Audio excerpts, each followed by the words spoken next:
কুফরি ভানমারা তাবিজ বা বিদ্যা যারা মানুষকে ক্ষতি করতে চান, শত্রুকে বিনাশ করতে চান, শাস্তি দিতে চান বা প্যারালাইসিস করতে চান বা পঙ্গু করে বিছানায় শুয়ে রাখতে চান, তাদের জন্য খুবই কার্যকরী একটা তাবিজ। এটা 100% কাজ করে, 100% সঠিকভাবে করতে পারলে 100% কাজ করবে এবং আপনি নিজে করতে পারবেন। একবারে 100% গ্যারান্টি এটা আমি। এটা খুবই গুরুত্বপূর্ণ একটা তাবিজ। প্রয়োজনীয় তাবিজটা আপনি সেভ করে রাখেন, আপনার এখন কাজে না লাগলেও পরবর্তীতে কাজে লাগবে। এবং এটার নিয়ম প্রণালীগুলো আপনি শিখে রাখেন, আপনি 100% এটা আপনার কাজে দিবে।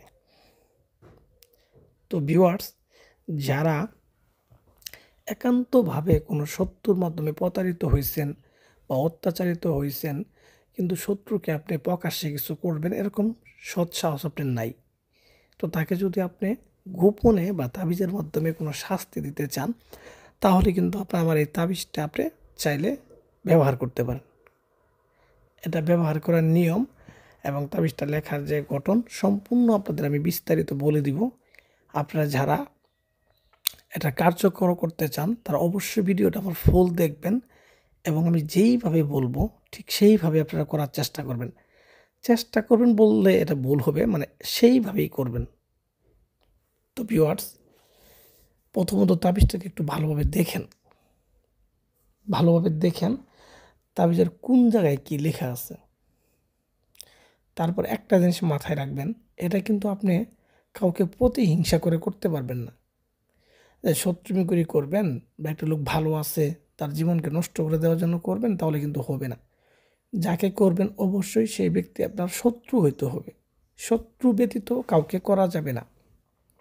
শত্রু বলতে এখানে বোঝানো হয়েছে যে আপনি কারো দ্বারা প্রতারিত হয়েছেন বা অত্যাচারিত হয়েছেন, সেই ব্যক্তির জন্য করবেন। তাহলে তাবিজটা খুবই কার্যকর হবে। তো যাই হোক, এটা লিখবেন, লেখার নিয়মটা বলে দিচ্ছি আগে, তারপর আমি আপনাদের আরও বলতেছি। এটা প্রথমত একটা মঙ্গলবারের দিন লিখতে হবে। মঙ্গলবারের দিন ঠিক দুপুরবেলা, জোহরের আজান হবে যখন, নামাজের পর এই তাবিজটা লিখবেন। এটা লেখার জন্য আপনাকে কোনো শ্মশানে বা কবরস্থানে কোনো জায়গায় যাওয়া লাগবে না, আপনি ঘরেও বসেই লিখতে পারবেন। ঘরে বসে জায়নামাজ বিছাবেন, সামনে আগরবাতি মোমবাতি এগুলো ধরাবেন। তো ধরানোর পর আপনি এটা কি করবেন, এটা তাবিজটাকে প্রথমে একটা সাদা কাপড়ে, নতুন সাদা কাপড় উপরে লিখবেন। একটা তাবিজ লিখলে হবে, অধিক লিখতে হবে না। সুন্দর করে সাদা একটা নতুন কাপড়ের মধ্যে তাবিজটা লিখবেন, ভুল করা যাবে না। তা লিখার পরে তাবিজের নিচে দেখেন নামগুলা দেওয়া আছে, বা যেখানে নামগুলা দেওয়া আছে ওই জায়গায় শত্রুর নাম, হ্যাঁ শত্রুর বাবার নাম লিখবেন। তো মেয়ের ক্ষেত্রে মায়ের নামটা লিখবেন, শত্রু যদি মেয়ে হয়। তো এইভাবে নামগুলা সুন্দরভাবে স্পষ্টভাবে এবং সঠিকভাবে লিখে দিবেন। আর অবশ্যই নামটা কিন্তু আরবিতে লিখবেন, ঠিক আছে? তো এই নামগুলা সুন্দরভাবে লিখে দেবেন। লিখে দেওয়ার পর আপনি কি করবেন, এটা সুন্দর করে পেঁচাবেন। তাবিজটা সুন্দর করে পেঁচায় একটা রূপার মাদুলিতে পরবেন। রূপার মাদুলি এগুলো কিনতে পাওয়া যায় অ্যাভেলেবেল, ঠিক আছে? এগুলো বাজারে কিনতে পাওয়া যায়। এক দামে তাবিজগুলো কিনবেন বা বানাবেন এই রূপার মাদুলি। তো বানানোর পরে এই মাদুলির মধ্যে তাবিজটা ভরবেন, ভরে সুন্দর করে মোম দিয়ে আটকে দিবেন। মোম দিয়ে আটকে দেওয়ার পরে একটা শিং মাছ কিনে আনবেন বাজার থেকে, একদমে কিনে আনবেন। তো কেনার পরে শিং মাছের মধ্যে মাথার উপরে জ্যান্ত শিং মাছ, এর মাথার উপরে তাবিজটা বাঁধবেন হালকা করে, যেন শিং মাছটা মারা না যায় ওই সময়। পরবর্তীতে মারা গেলে সমস্যা নাই, তো ওই সময় যেন মারা না যায়। তো এইভাবে আপনি শিং মাছটার মাথায় এটা বাঁধ দিবেন।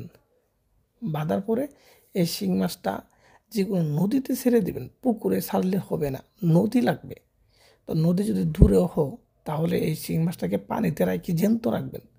রাখার পরে দূরে গিয়েও এটা ছাড়িয়ে দিয়ে আসবেন, কিন্তু কথা হচ্ছে নদীতেই ছাড়বেন। অনেকে আমাকে জিজ্ঞাসা করছেন যে ভাই আমাদের তো নদী নাই, আমরা তো শহরে থাকি বা অমুক জায়গায় থাকি, এখানে নদী নাই, তাহলে এটা হবে না, আপনি অন্যরা ট্রাই করেন। আমার এই চ্যানেলে আরও অনেক তাবিজ আছে যেটা আপনার করতে সুবিধা হতে পারে, ওইগুলো আপনি ট্রাই করেন। হ্যাঁ, আর আপনি যদি এটা শিং মাছ যদি নদীতে ছাড়তে পারেন তাহলে এটা আপনার জন্য। তো ভিউয়ার্স, আমি যা বললাম আমার কথাতে যদি কোনো জায়গায় বুঝতে অসুবিধা হয় অবশ্যই আপনি আমাকে মেসেজ দিবেন বা ফোন দিবেন, আমি আপনাকে সুন্দর করে বুঝাই দেবো, কোনো সমস্যা নেই।